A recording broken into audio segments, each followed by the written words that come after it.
What has made the show so successful for so long? I think it's that people see that we're genuinely friends. I think a lot of shows, and again, not criticizing anybody in particular, but you get people, you see they're kind of thrown together on whatever day of the week their show is, whether it's football, basketball, or baseball, or hockey, and you go, okay, how well do those guys really know one another? Are they fake laughing? Are they yucking it up? I mean, I think people understand not only because of the years we've been together, but that we're all genuinely friends. I always tell people Jake Laser was best man at my wedding. I've known Michael Strahan since his second year in the league, and the person he was with at the time tried to set me up with her sister. I mean, like we've known these kind of. I knew Jimmy, who's he's retiring now, but when he was the coach of the Dallas Cowboys, and we spend time in the offseason together. We were just all together. I'm trying to think, the end of April, so the draft weekend. So, we spend time, our families know one another, and I think that comes across on the air because it does feel like, I hope, like a bunch of guys who are just friends who are doing the same thing that they do on Saturdays when they watch college football, with the exception of no swear words and no adult beverages. I think that's the only difference. Otherwise, we're the same guys, and I think that translates because I believe that people can sense those kinds of things. They may not know it, or they may not know that's the reason, but I think they can sense chemistry. Yep. Yeah, it's definitely it's the personalities, it's the chemistry, and it's also the continuity. Like for 30 years, fans knew it was going to be right. Howie, Terry, and Jimmy at noon on Fox. CBS hasn't had that type of continuity. How do you keep that now? How do you keep that same feeling with Jimmy retiring? I think that we've been, again, fortunate enough to know that, I'm trying to think, since the COVID year, Jimmy started splitting his time and not coming into the studio in Los Angeles every single week. And so he's the doubleheader weekends. And I think most of the people that listen to this podcast understand the difference between doubleheaders and single headers. On the doubleheader weekends, Jimmy would come in. And when it was a single header, we just had, one big game on Sunday. Jimmy would stay down in Florida and do the show. And for a while, he would do it via Zoom. And then, it will be 3 years ago now, we started having Gronk come in on those weekends. So it was either Jimmy or Gronk in that chair, depending on whether it was a doubleheader or a single header. And so now we just kind of transitioned a little bit. So I think that helps because, one, the audience is used to Gronk being with us. 2, Gronk is used to being with us. And 3, we're used to being with Gronk. So it's not like you're bringing in a brand new face.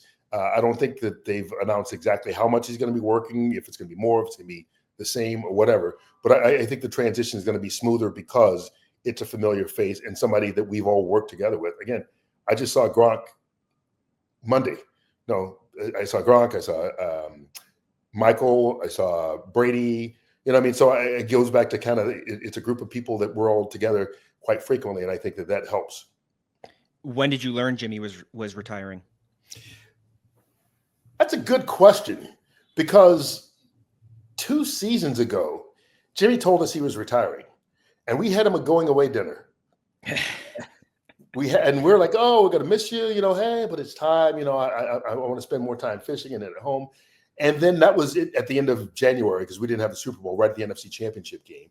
And then in April, he's like, well, guys, I'm coming back. And we're like, what the hell?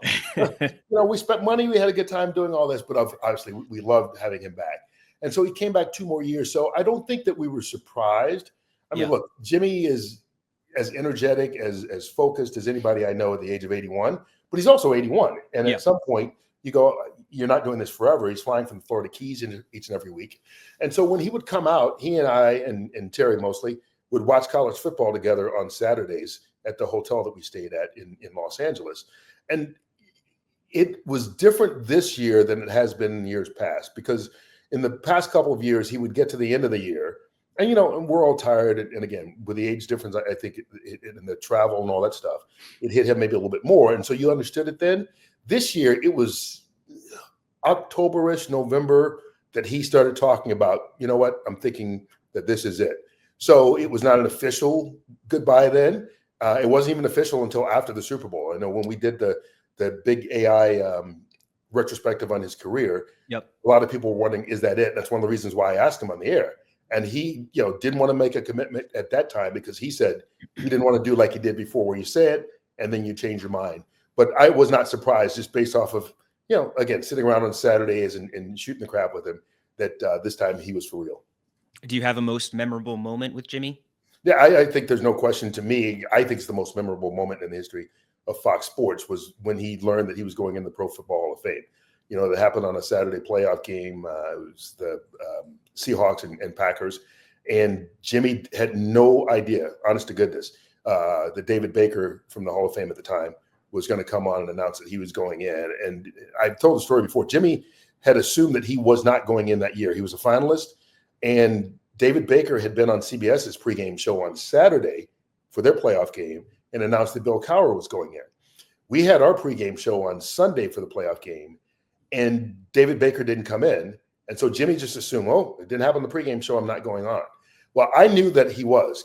I knew our CEO, Eric Shanks, Bill Richards, who was our producer, and I. We were the only people that knew. They didn't tell directors, floor crew, anybody else. So I had to try to keep the secret the rest of the day without giving away anything, you know, when your buddy's feeling bad because he's not going in. So when we started the halftime show, and first thing I asked Jimmy a question because I wanted him to face me so that he would be looking directly at the door where David Baker would come in. And then David Baker walked in and Jimmy lost his breath. He pulled out his what do you call it, for nebulizer, because he has asthma. And like, we thought he was going to pass out. But I think that's the greatest single moment, because I think you saw the camaraderie that we all have and how emotional the guys were, all of us, because we knew how much it meant to Jimmy, even though he tries to pretend he's a gruff, tough old guy and these kind of things don't matter. We knew how much it meant to him. They had Troy and Joe were still at Fox at the time. They had them stay and watch the halftime show. Again, they didn't know what it was because they wanted to get Troy's reaction. And they focused the camera on them and just said, hey, just watch the halftime show. And so they didn't know. And you see the tears with Troy because he understands it. Yeah. And I think that encapsulated basically, in my mind, everything that Fox NFL Sunday and Fox Sports stands for in the camaraderie that exists among everybody that works together. I think it came out in that one moment.